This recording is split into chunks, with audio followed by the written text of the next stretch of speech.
May gabi sa tanan. Nindot ning ilahang ambo kay na ay stage mutas-taas ti jutay. Lisod man ning gipakataw ta nga 6 foot toter, no? Mubo kay ta. Ang nakaschedule na og misa karon si Father Scipio de Lijero, ang amoang team moderator sa parokya sa Santo Niño, Mactan. Nya karong buntag giduol sa nako ingon siya gihilantan man ko, gihilantan siya munang isa pulihil lang kog misa dito sa regla. Iko di ko kay ang manimba raba karong hapon mga fans ni Mos Mactan atog na sila sa regla. Basig inig tan-aw nilang ako ni misa, mo walk out na sila. Ingon siya, sige ba? Kay taas yang hilanat.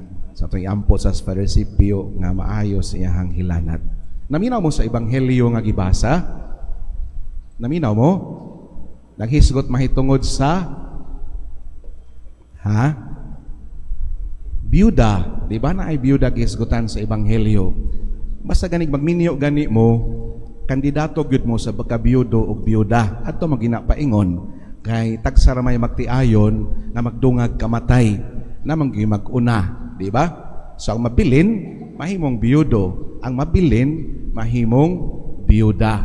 So ang biyuda kabahin gini sa tuang katilingban o community. O gani sa panahon ni Kristo daghan kaayong biyuda. Ayaw kalimti ang mahal nga Birhen Maria ni agisad sa pagkabiyuda. Apan lahi lang ang biyuda kaniadto o biyuda karon.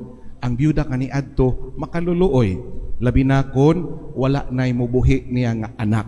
Ang babae sa panahon ni Kristo kun mabiyuda siya, automatic ang iyang anak nga lalaki maoy mubuhi niya. Kun wa siya anak nga lalaki, iuli sa ngadto sa iyang mga ginikanan. Kun buhi pa iyang mga ginikanan, kun patay na sa iyang ginikanan, ang biyuda mahimo nga makililimos kay way mubuhi niya. Mauna nasa tiilan sa krus si Kristo, iyag yung gitugyan si Maria ngadto kang Juan.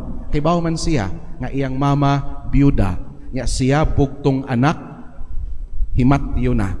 So kibaw siya si Maria iyang mama mahimong makililimos kun way mo atiman. Mo nang sa tiilan sa krus giintrigo niya iyang mama ngadto kang Juan, babay ania imong anak, ania ang imong inahan. Sa panahon ni Kristo mga igsuon, kung usa ka kabiyuda nya duna kay kontra sa kaso nga influential unya parihas pagyud sa ebanghelyo nga gibasa, ang huwes nga maoy mohandol sa inyong kaso korap pagyud, tikasan pagyud, way kahadlok sa Dios, way respeto sa tao, checkmate, automatic pilde gyud ka. Pilde gyud ka. Munang ang biyuda sa ebanghelyo sa sambingay nakahibaw siya sa dangatan sa iyang kaso. Pildehonon gyud siya. Apan doon naman siya strength, doon na siya kusog na tingali wa sa ubang biyuda. Kibaw siya nga mangayo. Kibaw siyang mangayo. Ug wa sa ilaing gipangayo. Hustisya ra gyud. Wa sa niingon sa huwes, tabangi ko, pildihonon ko, tabangi ko aron ko makadaog. Panikas diha, wa. Ang gipangayo, hustisya ra gayud. Kung imo kong tagaag hustisya, makadaog ko. Hustisya ra akong gipangayo, way lain paniana. O makanunayon siya, kada adlaw nagbalik-balik siya ngadto sa balay sa huwes. Wa siya kapuyi, wa sa laayi, wa sa mahadlok. Ngano man, do naman siya gusto nga pangayoon. Og tungod ni ini, nahatag kaniya ang iyang gipangandoy. Gihatag sa huwes nga tikasan ang iyang gipangayo. Sambingay raman ni mga igsuon, makapuputa ni ini og daghang mga pagtulunan. Ug mao ni ang pagtulunan. Una sa tanan, sama sa biyuda, kita daghang panginahanglan. Munang mga itas Ginoo, sige tag-ampo sa Ginoo. Apan kinahanglan ha, nasayod ta sa atong gipangayo. Sama sa biyuda, ang iyang gipangayo hostisya. Dapat kita kung naay pangayoon sa Ginoo, kibaw ta kung unsay atong pangayoon, unsay atong gipangayo. Kay naay ubang mga tao wa na makahibaw sa ilang gipangayo. Imposible na kaayo ang ilang gipangayo. Bordering on avariciousness. Imposible na apan nangandoy gihapon. Dapat hibaw ta unsay atong gipangayo. Timan kung familiar mo sa Greek mythology, no? Sa Greek mythology dunay usa ka goddess, no? Si Aurora or Eos or Aurora. Siya ang goddess of the dawn. Unya kay goddess malagi siya sa Greek mythology, immortal siya, dili siya mamatay. Apan nahigugma man siya og usa ka mortal. Nahigugma sa ni Tithonus. Nga si Tithonus mortal man, mamatay man. Og tungod kay dako ang iyang gugma sa mortal, nihangyo sa ni Zeus, no, ang hari sa mga Greek mythology. Nihangyo siya nga si Tithonus nga mortal himuon ni Zeus nga immortal, dili mamatay. Og tinuod gihatag ni Zeus ang iyang gipangayo, gihimo niya si Tithonus nga immortal. Apan nakalimot si Aurora pagpangayo og laing butang. Ang iyang gipangayo nga si Tithonus mahimong immortal. Wa man niya mapangayo nga si Tithonus magpabiling batanon. So nahitabo si Tithonus wa namatay, apan nagkatiguang. Si Aurora nagpabiling batanon, apan ang iyang hinigugma nagkatiguang. Wa man niya mapangayo ang forever youth para kang Tithonus. Hangtod nga nagtiguwag mais Tithonus ning kuyos og nahimong grasshopper, nahimong apan-apan.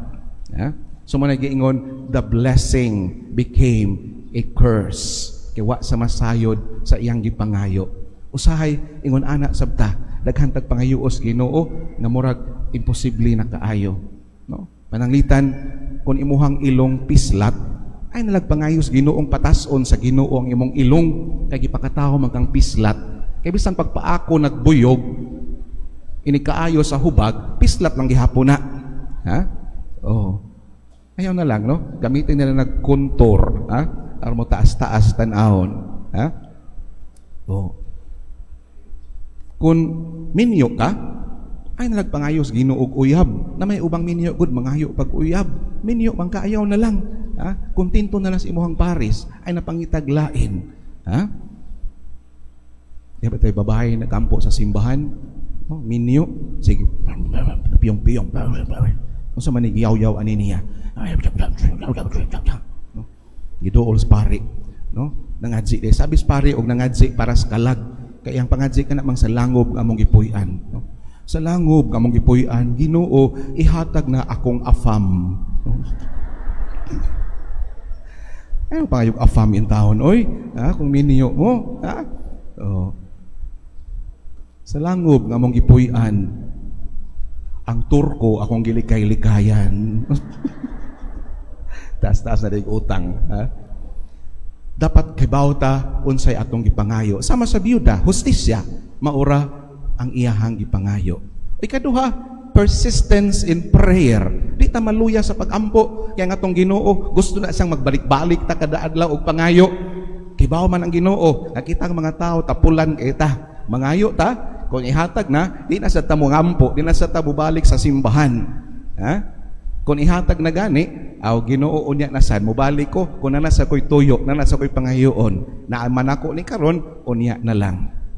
Kibahong Ginoo anak, kung ang Ginoo usahay magmaro-maro sad. Unya na ako ni ihatag, pabalik-balikon sa kuning panuwayan Persistence in prayer.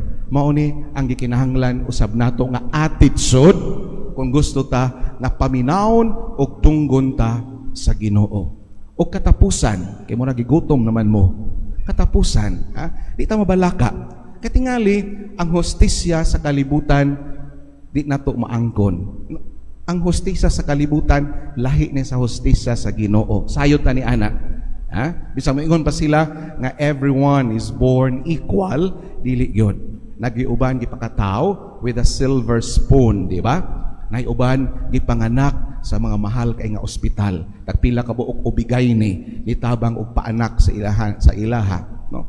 Ang uban sa din taon diha ragi anak sa ako probinsya man ko, Santander. Natao ko 1974. So kibaod so ko ang nibunlot nako mananabang ra gyud. O pagbunlot siguro ato oy naay pusod ang bitay, buktuon taning pusod, no? Baliktos na lang tani, no? Tambal, kamunggay lang udlot sa kamunggay. Wala. Usap, no? Luwa. Kumanan sa Amos probinsya, Panahoy ubang gipakataw, dagko nga ospital, mahal nga ospital, buntis pagani, nanay nagsubay nga ubigay ni, dili man tanan patas. Nay uban, grabe ang paningkamot, pero abot sa kwarta, mahurot rasad. Grabe tang mo trabaho, pero kuwaan as korinte, kuwaas konsumo, kuwaag para baon sa mga bata sa eskwelahan, hurot na. Pero nay uban, murag sitting pretty lang, murag di mahurot ang kwarta. Dili magid patas ang tanan. Maing tag hustisya sa kalibutan, dili magina sa patas. Di ba? Awa ang mga dato gani kon gagmay tawag ko dayog, uy, kagamay ni mo, slim man kaayo ka. Slim. Pero pobre gadi ka, uy, kaniwang ba nimo? Kung dato, slim. Kung pobre, niwang. No? Kung dato gani, uy, naunsa man na imuhang skin, nalagi rashes. Rashes kay dato man. Pobre gani ka, uy, day, gikurikong ka, day. Paitan no kung dato rashes, kung pobre, kurikong dayon. Di day pwedeng mo agi sa kaskaro, kurikong largo. Kung dato gani, uy, day, halaputian na sa imong naong, nagpagluta drip ka, day. Pero pobre gani, day, putias imong naong, day, gi-up-up ka, day.